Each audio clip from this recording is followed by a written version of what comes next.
19ஆம் நூற்றாண்டின் ஜெர்மனி தேசம். பனிமூடிய அந்த பொற்கால மாலை வேளையில் ஸ்டால்பம் குடும்பத்தின் வீடு விளக்குகளால் ஜொலித்துக் கொண்டிருந்தது. வீட்டின் உள்ளே வானை தொடும் அளவிற்கு பிரம்மாண்டமான ஒரு கிறிஸ்துமஸ் மரம் நின்றது. அதன் கிளைகளில் மெழுகுவர்த்திகள் நட்சத்திரங்களைப் போல ஒளி வீசிக் கொண்டிருக்க, ஜன்னலுக்கு வெளியே மென்மையான பனித்துளிகள் தாளமிட்டபடி விழுந்து கொண்டிருந்தன. கிளாராவும் அவளது தம்பி ஃப்ரிட்ஸும் அந்த பிரம்மாண்ட மரத்தை பார்த்து வியப்பில் உறைந்து நின்றனர். கிளாரா இளஞ்சிவப்பு நிற பட்டு அங்கி அணிந்து ஒரு தேவதையைப் போல காணப்பட்டாள். அப்போது ஒரு மர்மமான நிழல் தரையில் நீளமாக விழுந்தது. அது அவர்களின் காட்ஃபாதர் டிராசல்மேயர். கருப்பு நிற கோட்டும் உயரமான தொப்பியும் அணிந்திருந்த அவருக்குள் ஏதோ ஒரு வினோதமான மாயாஜாலம் ஒளிந்திருந்தது. அவர் கொண்டு வந்திருந்த ஒரு பெரிய மர மேஜையில் இயந்திரத்தால் இயங்கும் ஒரு மனித உருவ பொம்மையை வைத்து இயக்கினார். அதை கண்ட குழந்தைகள் ஆரவாரம் செய்தனர். ஆனால் கிளாராவின் கண்களை கவர்ந்தது வேறொன்று. டிராசல்மேயர் மெதுவாக ஒரு மரத்தாலான நட்கிராக்கர் பொம்மையை அவளிடம் நீட்டினார்.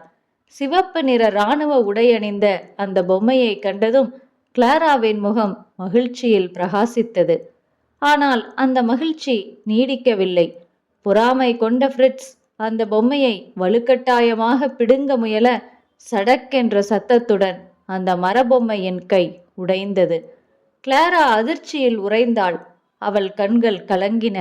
இதை கண்ட டிராசல்மேயர் தன் கைக்குட்டையை எடுத்து மென்மையாக அந்த பொம்மையின் கையில் கட்டினார். கவலைப்படாத கிளாரா, இது சரியாயிரும் என்று அவர் முணுமுணுத்தது ஒரு மந்திரத்தை போல இருந்தது. இரவு நேரம் வந்ததும் கிளாரா அந்த பொம்மையை மரத்தினடியில் வைத்துவிட்டு கனத்த இதயத்துடன் தூங்கச் சென்றாள். கடிகாரம் நள்ளிரவு 12ஐ தொட்டது. வெள்ளி நிலவொளி ஹாலில் படர்ந்திருக்க கிளாரா மெதுவாக தன் பொம்மையை தேடி வந்தாள். அப்போது ஒரு அதிசயம் நிகழ்ந்தது. அந்த பெரிய கடிகாரத்தின் உச்சியில் இருந்த ஒரு பொம்மை எலி உயிர் பெற்று தலையை அசைத்தது. அடுத்த நொடி அந்த கிறிஸ்துமஸ் மரம் பிரம்மாண்டமாக வளரத் தொடங்கியது. கூரையை முட்டுமளவிற்கு வளர்ந்த அந்த மரத்தின் அடியில் இருந்த பொம்மை சிப்பாய்கள் வரிசையாக அணிவகுத்து நின்றனர். திடீரென தரையின் இடுக்குகளிலிருந்து ஆயிரக்கணக்கான எலிகள் வெளிவந்தன. அவற்றின் கண்கள் இரத்த சிவப்பாக மின்னின. 7 தலைகளை கொண்ட எலிராஜா கையில் ஒரு சிறிய வாளுடன் அச்சுறுத்தும் உருவமாக தோன்றினான். அப்போது அந்த உடைந்த மர நட்கிராக்கர் பொம்மை ஒரு சாதாரண மனிதனின் உயரத்திற்கு வளர்ந்து கையில் தங்க வாளுடன் வீரனாக எழுந்தது. பொம்மை சிப்பாய்களுக்கும் எலிப்படைக்கும் இடையே ஒரு உக்கிரமான போர் மூண்டது. பீரங்கிகள் மிட்டாய்களையும் மின்னும் துகள்களையும் உமிழ்ந்தன. நட்கிராக்கர் வீரனாக போரிட்டான். போரின் உச்சக்கட்டத்தில் எலிராஜா நட்கிராக்கரை ஒரு மூலையில் முடக்கினான். தன் நண்பன் ஆபத்தில் இருப்பதை உணர்ந்த கிளாரா தைரியமாக தன் காலில் இருந்த காலணியை கழற்றி எலிராஜாவின் தலைகளை நோக்கி ஓங்கி வீசினாள். அந்த அதிர்ச்சியில் எலிராஜா தடுமாற நட்கிராக்கர் தன் வாளால் இறுதி தாக்குதலை நடத்தி அவனை வீழ்த்தினான். எலிகள் அனைத்தும் பயந்து இருளுக்குள் ஓடி மறைந்தன. களைப்பால் மயங்கி விழுந்த நட்கிராக்கரை நோக்கி கிளாரா ஓடினாள். அப்போது மின்னும் துகள்கள் அவர்களை சூழ்ந்தன. அந்த மரபொம்மை மெதுவாக ஒரு அழகான இளவரசனாக மாறியது. நீ என் உயிரை காப்பாற்றினாய் கிளாரா என்று கூறி அந்த இளவரசன் அவளுக்கு நன்றி தெரிவித்தான்.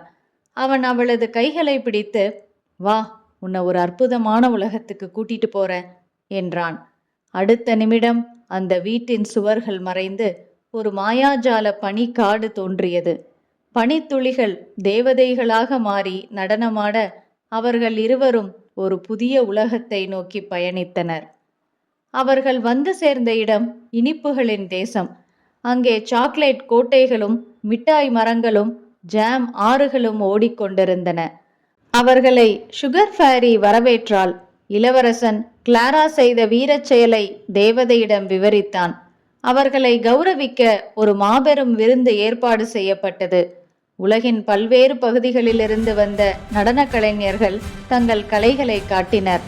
சாக்லேட் நிற உடையில் ஸ்பெயின் நடன கலைஞர், காஃபி மனம் கமழும் உடையில் அரேபிய நடன கலைஞர்கள், வண்ணமயமான விசிறிகளுடன் சீன நடன கலைஞர்கள் மற்றும் அந்த புகழ்பெற்ற பூக்களின் நடனம்.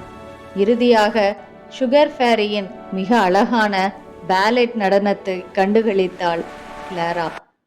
விடியற்காலை நெருங்கியது. அந்த மாய உலகம் மெதுவாக பனிமூட்டத்திற்குள் மறையத் தொடங்கியது. இளவரசன் கிளாராவிடம் விடைபெற்று கொண்டான். மெல்ல கண்கள் திறந்தபோது கிளாரா தன் வீட்டின் சோஃபாவில் படுத்திருப்பதை கண்டாள். ஜன்னல் வழியாக அதிகாலை சூரியன் எட்டி பார்த்தது. கனவோ என்று நினைத்து தன் மடியை பார்த்த கிளாராவுக்கு ஆச்சரியம். அவை கைகளில் அதே நட்கிராக்கர் பொம்மை இருந்தது. ஜன்னலுக்கு வெளியே பார்த்தபோது பனியின் மீது டிராசல்மேயர் நின்று கொண்டிருந்தார். அவர் அவளை பார்த்து மர்மமாக ஒரு கண் சிமிட்டி விட்டு சென்றார். அது ஒரு கனவு அல்ல, மாயாஜாலம் என்பதை கிளாரா உணர்ந்தாள். அவள் அந்த பொம்மையை அன்போடு அணைத்து கொண்டாள். குட்டீஸ், இந்த கதை பிடிச்சிருந்துதாங்கிறதையும் அடுத்து என்ன கதை போடலாங்கிறதையும் கமெண்ட்ல சொல்லுங்க. அடுத்த கதையில பார்க்கலாம். டாடா குட்டீஸ்.